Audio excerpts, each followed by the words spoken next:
Hi everyone, Trina here, and this is 5.3, Origins of Soul, and we were getting ready to get into the Great Chain of Being, and we are now into Chapter 10, and off we go. So,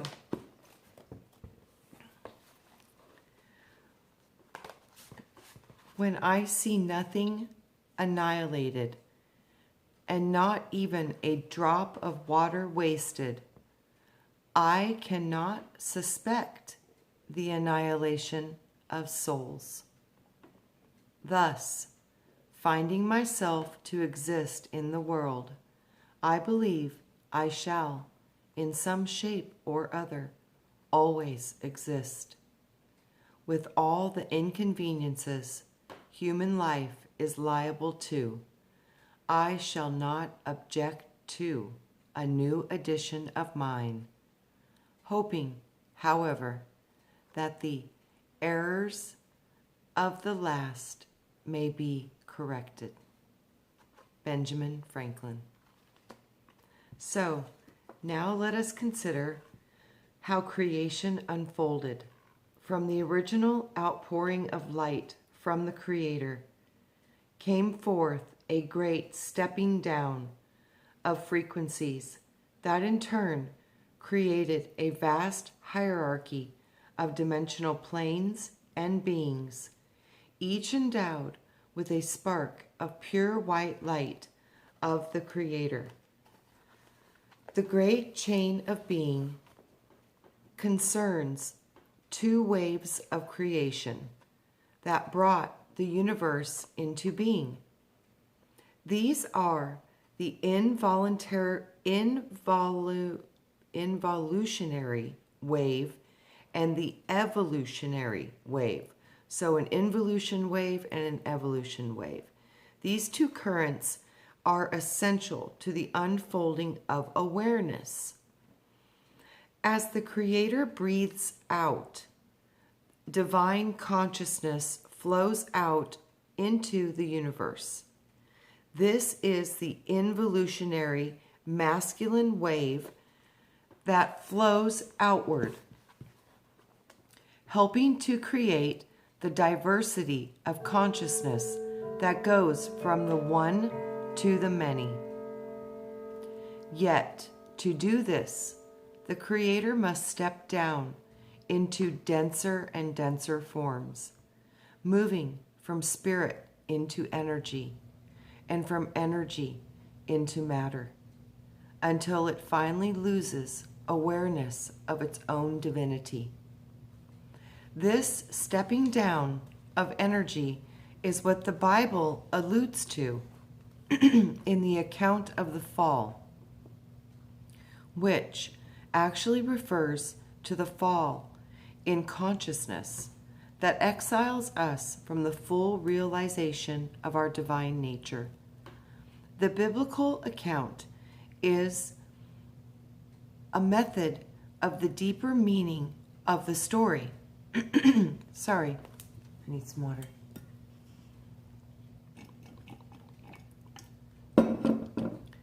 Okay. Whose true meaning has been forgotten or obscured. The story that we learned in the Christian religion claims that Adam and Eve were exiled from the Garden of Eden because they ate from the tree of knowledge. This implies that the human being should be punished for seeking knowledge. Yet nothing could be further from the truth, and the pursuit of higher knowledge is critical to becoming spiritually enlightened and free. That biblical story was generated by a patriarchal culture of priests who sought power and control and who were not above using guilt and shame to get it. It was created after the release of the Jews from captivity in Babylon, and its distortion of the original Babylonian creation story known as the Ema Elish, which tells the story of the simultaneous creation of man and woman by the Elohim or the Anunnaki gods, who took a more primitive version of humankind and accelerated its DNA to produce the Homo sapien. The version of humankind that we have today. In the last 100 years, this story has been confirmed by the discovery of the ancient cuneiform tablets found in the city of Nineveh. And so the true fall in human consciousness is the loss of our spiritual connection when we move from a state of oneness to the amnesia and the duality of the third-dimensional human world. While it is impossible for any of us to truly be disconnected from Source, because the divine lives within us, from the human perspective, we believe that we are all separate and alone. We have forgotten that we are actually a spark in the body of God that has chosen to move into the world of matter. Entering this realm of duality allows us to experience the enormous contrast of feeling produced by the absence of bliss. It is this contrast that allows us to learn what it is to feel alone and afraid, to know heartache, suffering, and loss, to experience pain, old age, and death. This becomes a tool for awakening our patience, compassion, and empathy for others. Our descent into the lower realms also allows us to have a wide range of choices in exercising our free will, and we may choose to experience Maya or illusion for as long as we wish, all in the name of Lila, the play of soul. Then we have lapped up every possible experience. We can then return to Source and abide in the heavenly kingdom. But to make the shift from duality to union, we must consciously align with the wave of love that reconnects us with Source. This is the evolutionary wave that flows back to oneness. It is feminine in nature, and it is much like a great ocean current that unites us in the supreme light of our own true self. So, the real meaning of the fall is forgetting our own nature, just as our return is a journey back to spirit. Physician and author Larry Dossey writes about these two energetic currents. If we look back on evolution as the reversal of involution, the entire process may seem more intelligible. Involution is a process of dismemberment. Evolution is a process of remembrance, in which we see the reappearance of a higher order wholes, which is what we indeed observe.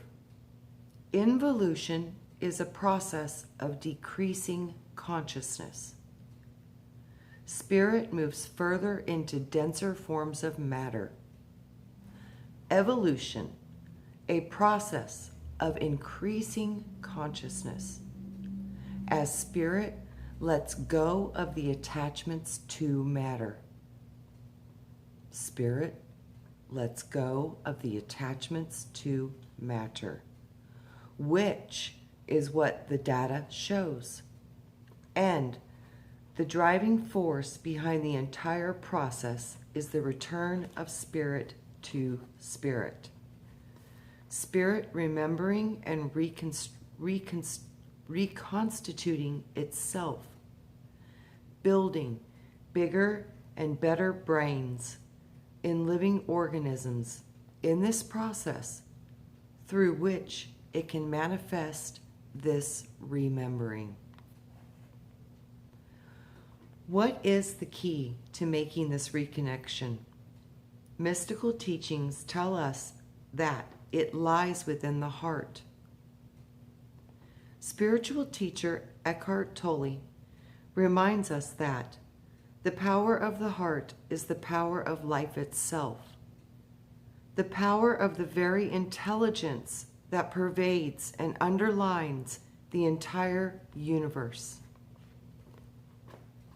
The hierarchy of creation.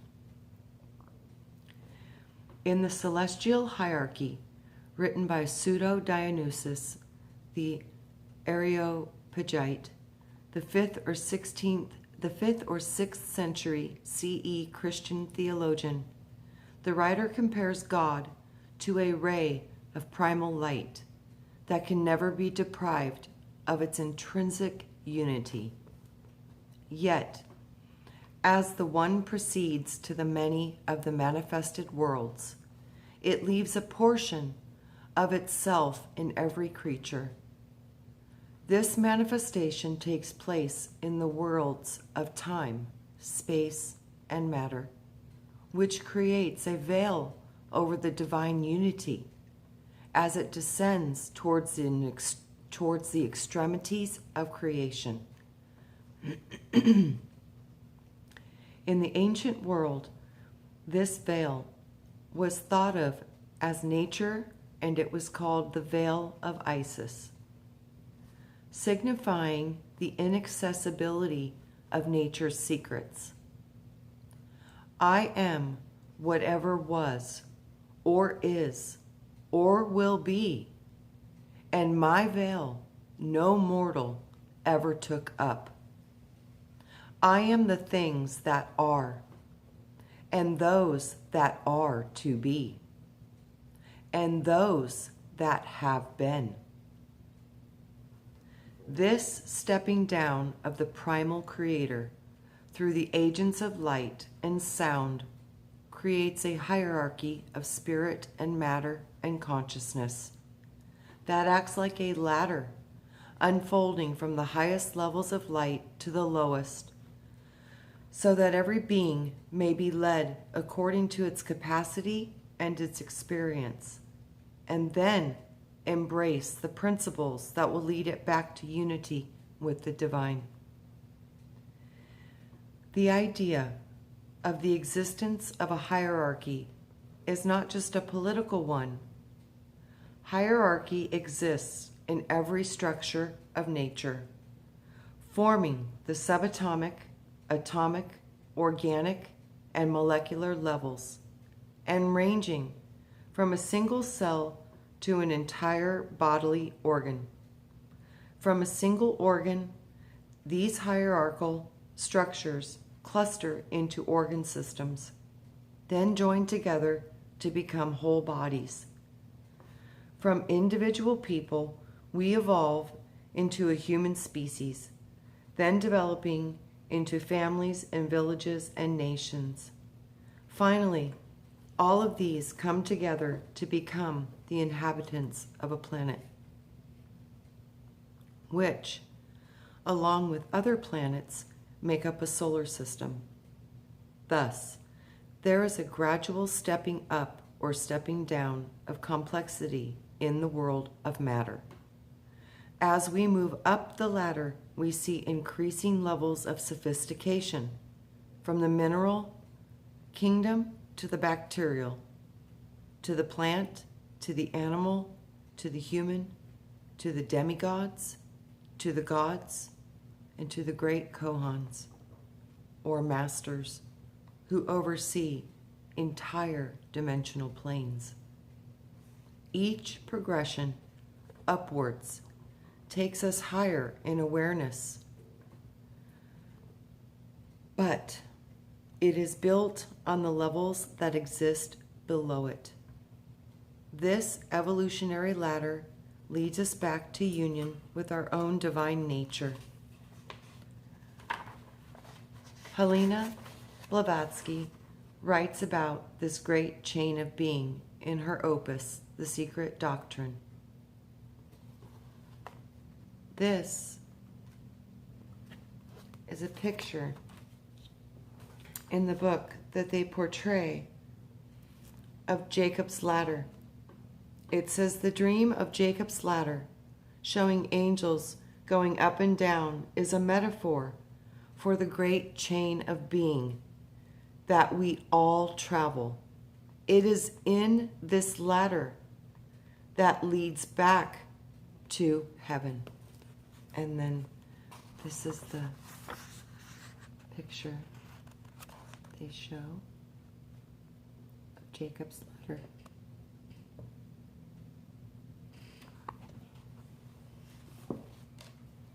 Okay. So in The Secret Doctrine of Helena Blavatsky, she says, the whole cosmos is guided, controlled, and animated by an almost endless series of hierarchies of sentient beings, each having a mission to perform and do, whether we give to them one name or another, and call them by Kohans, angels, messengers, the only sense that they are the agents of karmic and cosmic laws. They vary infinitely in their respective degrees of consciousness and intelligence. So, as the Great Spirit breathes out, it transforms into the energy of light, sound, and consciousness. The energy is then stepped down into successive movements or dimensions, to eventually become matter in the third dimension. This is reflected in Einstein's famous quotation, or famous equation, E equals mc squared, telling us that energy and matter are interchangeable. So spirit or energy is converted into matter. When it is multiplied by the speed of light, this means that energy precedes matter, and that matter will eventually return to energy, Blavatsky explains. The universe is worked and guided from within outwards. As above, so it is below. As in heaven, so on earth. And man, the microcosm and the miniature copy of the macrocosm, is the living witness to this universal law and the mode of its action. Professor J. Williams, chairman of the Department of Religion at Hamilton College in Clinton, New York, reminds us that matter, which is constantly coming into being and passing away, is the manifestation of vibration from the depth. Vibrations which make a Mahler symphony look like one note without overtones, played on a monochord. The world we sense, according to its image, is ordered, as it is, by the great vibratory source whose grounded base is the essential pitch of the universe. Matter is the vacuum vibrating. The cosmos is the symphony. Understanding that energy and matter are interchangeable, that energy is either being stepped up or stepped down in the great spirals of nature. We can then comprehend how the laws that govern energy might vary at each dimensional level. This means that the laws that bind this plane are different from the ones above it. This also means that the beings who inhabit each plane or dimension may have greater or lesser power of manifestation. In this world, for example, it sometimes seems to take forever to bring an idea into form. But think how quickly that this works in the world of our dreams or on the astral plane. The distance between atoms is more expansive, and thus the laws of density are lessened. Manifestation is as easy as using one's sustained emotions and thoughts. So this means that when beings from the higher realms visit our dimension, they may appear to us to be performing feats of magic. But it is not really magic at all. It is the ability to use the higher universal laws. Similarly, human beings may appear to be capable of feats of magic to less evolved beings like cats or dogs. After all, we turn on the television with a click of a button, fly in the sky without wings, talk to people who really aren't there through a small box, and never seem to age, at least in comparison to the relatively short lives of our pets, who we are may seem almost incomprehensible to animals. Even producing food from a can is a mastery to them. All they know is that whatever we do seems to work, even if they don't understand how. The laws of various dimensions. I think this is where we'll stop for now, and we will continue there. Isn't that amazing to think about the concept of how our pets must view us, and that for some logical explanation, they probably do view us as gods, because it is that way. We do a lot of things that they probably are amazed at how we do the things that we do, even from simple tasks of feeding them and helping them when they're hurt or when they're sick, and knowing how to apply the right medications and how to do the things that we do. I'm sure it's profound. And that's basically what we are in comparison to our true selves. So your oversoul is looking at you in this human body like you're just a cute puppy, because that's how much of us is being veiled from us in our consciousness. So evolution apparently is about remembering.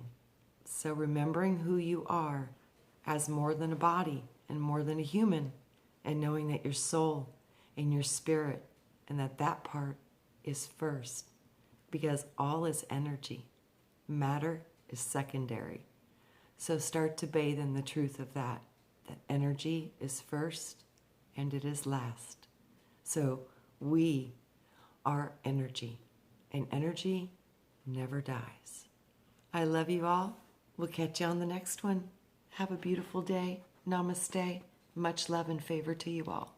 Talk soon. Bye.